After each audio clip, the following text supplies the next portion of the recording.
It's here. You guys are going to be able to finally get your hands on my new SMH shaky head that I've been working on and developing for Z-Man for the last 18 months or so. Finally be able to get your hands on one. So if you're coming to the Bassmaster Classic this weekend, the Karl's Bait and Tackle booth will have your first go at it. They'll be the first retailers to have the SMH shaky head that I designed. This is what it looks like right here. I'm sure you can see it. That little cartoon is me, and it's just the shaking my head. That's what you need to look for when you go to your tackle retailers. But if you're coming to the Bassmaster Classic, Karl's Bait and Tackle is actually giving away 100 packs of my shaky head on Saturday between 11 and 1, I think it is. And I'll be there too. The first 100 people that come to the booth at the Bassmaster Classic for Karl's Bait and Tackle, you will be given the first ones to hit the streets, all right? But I wanted to, this week I'm just going to kind of talk you guys through what makes it different. Why should I buy this shaky head versus any other type of shaky head? And I did put a lot of thought into this because, you know, like people were asking me, it's like, why did you want a shaky head? Why didn't you get a frog? Or why didn't you do this? Or why didn't you do that? It's the simple things. Being a tournament fisherman, it's always the simple baits that you end up using the most. And a shaky head is something I use all the time. There's really not many places that you can't catch them on a shaky head. So this is what it looks like. All right, you see what I want to talk about in this video. I see people on videos do this. I guess that makes it focus. But what I want to talk about is today in this video. Later on this week, we'll start talking about how to fish it. We actually got a plastic to go with this. But the only thing I want to talk to you in this video, which I think is the thing that makes this shaky head most different and is going to make it work best for me, is the head shape and the design of the shaky head. I think that is the part that I harped on most and they got it right. Like in 2 cuts, they had already got exactly pretty much what I wanted. But I grew up in an area of the country where we were using shaky heads a lot before it was even cool. All right. I shouldn't say before it was cool, but before it was used wide stream. Honestly, the Ned rig has taken a lot of the glamour away from the good old school shaky head. There's some Ned baits that you could use this hook with. I'm going to use a hula stick today when I go out fishing, and I'm going to throw a hula stick on my SMH head because the hook is small enough for it. But in this area, the upstate of South Carolina, Georgia, maybe even North Carolina, we have spotted bass. So a lot of clear water, and we fish a lot of deeper water, deeper than normal. When I say deeper, 15, 20, 25, 30, 40 foot is where we spend a lot of our time fishing. And so I spent a lot of time early on when I started learning the art of fishing on my own with a shaky head in my hand with a little 4-inch straight tail worm. Been doing that since I was in middle school, probably. Literally since the beginning. And as it gained popularity, there was a shaky head design that came up. I won't mention the company name because I'm kind of bash them a little bit, the design. It had a lot of good intentions in the way that it was designed. It had a flat head on it, and the whole thing about this jig head was because it had a flat head, it was supposed to make your plastic stand upright. And so a lot of these jig heads, I use them, but there was one thing that I always noticed about this particular jig head that had the flat head on it, and it had a little keeper thing on the top of it to put your plastic in. They were made here locally too. It was a great intentions with that design, but the hookup ratio with that particular jig head was absolutely horrible. I cannot tell you how many times I would throw out, you'd get a bite. Keep in mind, we're using 6-8 pound test line. During that time, we were using monofilament. So there was no, we didn't have the tools that we had then in the early 2000s. Braided line, better rods, fluorocarbon. We didn't have those tools. We were using 6 and 8 pound tests, monofilament. So much stretch, it's got more stretch than freaking, I don't know. It's got more stretch marks than you insert whoever you want to put there, because I'm not going to do it and get in trouble. But you would get a bite, and what would happen is you'd set the hook, whap, start bringing them to the boat, you'd pull them 10, 15 foot, and it would just come off. Just the fish would just come off. Never could understand what was going on there. Fast forward 5, 6, 7, 8 years later, what I started to begin to notice is that the shape of your jig head, all right, has a lot to do with the hookup ratio that you get on a shaky head. In particular with light line, it has a lot to do with it. And I'm going to explain it to you. If you have a flat surface, you're trying to get, the intention is to get that shaky head to stand up like that. That's what everybody's looking for to do.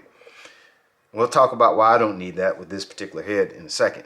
But the downside to that, having a flat side head, all right, now you're trying to pull a flat surface through something that's bound down the fish's mouth, binds down on the plastic, bounds it, got the whole thing in his mouth, all right? That's where you want him. Now, if he gets half of the bait and the head sticking out, you're fine. But with that flat head, he gets it here. You only got 6 and 8 pound test line, so you can't put that dog on He-Man hook set on him. You kind of got to pull and reel. Or even if you try to pop him, it's still, you have trouble popping that jig head like this. Fish's mouth on it is flat. Boop, you got to pop it through in order to get that hook point to stick in his mouth. You got to get this head. The head has got to bust through his lips most of the time. Every once in a while you'll get lucky and it'll hook him in the top of the head, or the hook point will turn down and you get him in the tongue or something like that, if you're lucky. But if you're not lucky and that hook stands straight up just like what you're designed to do, just like that, and he bites it and he doesn't walk off with it, the hookup ratio was not as high. I would say you always lost them, but it was not as high. So with this jig head design, you'll notice that it has a round shape to it. All right, and that's just going to make it, you can see we tried to make it narrow. You look down the side of it, it's narrow. This way, it's not a round head. It's more like, I don't know, like an elliptical looking head. So you've got a shape to where that'll slide through the fish's lips a lot easier. And it's smaller. So you just got less. The first thing in the front of the point is the head. Here's my point. See that? There's my head. So I got to get this to come through before I can get to that. That's why I was designed that way, okay? Now, secondly, the reason that they designed this head flat back in the day when they were doing that is they were thinking, well, I'll get my bait to stand up and it'll give my shaky head this defensive posture that we always talk about with baits. Give it that defensive posture. Give it, get him up there shaking. All right. If you've ever put any of these baits in a pool, you'll notice that with traditional plastics, it ain't even making it stand up anyway. Most of the time it's falling over. So the fact that you had that flat head on that shaky head design, it really didn't do anything. Now, with Z-Man plastics, we know that Z-Man plastic, the elastic formula, floats. And the worm that I designed, that I'll show you in the next couple videos that I designed for this, no different. Elastic, and it floats. With elastic, you could have a freaking square-shaped jig head, and that elastic is going to pull that jig head up every time because the plastic floats. So it doesn't matter what the shape of my head is. When I'm using elastic, whoop, it's going to pull up erect every time.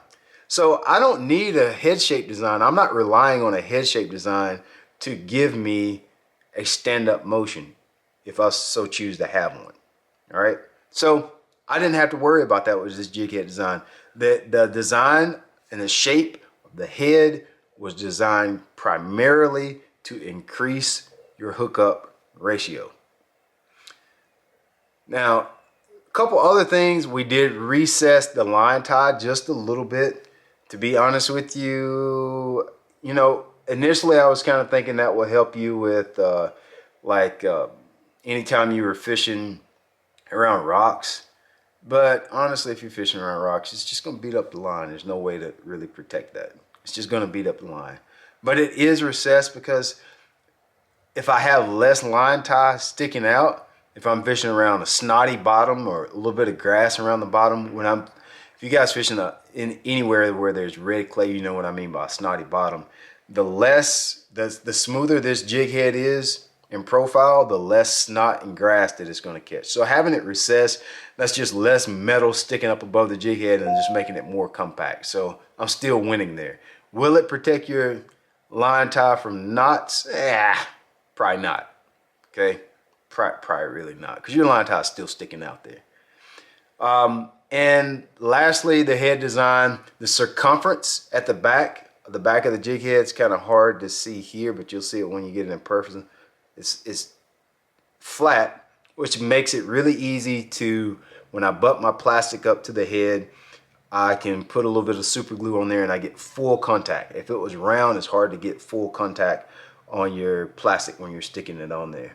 All right, when you're trying to bind your super glue to your jig head. A lot of people are going to ask about why I didn't design a screw lock.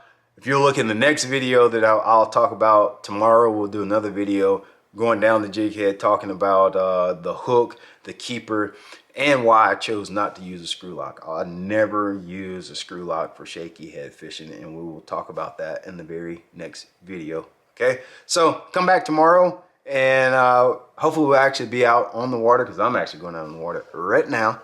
Go do a little bit of fishing. It's like 70 degrees and sunny, and I love it. So I'm going to catch some fish today.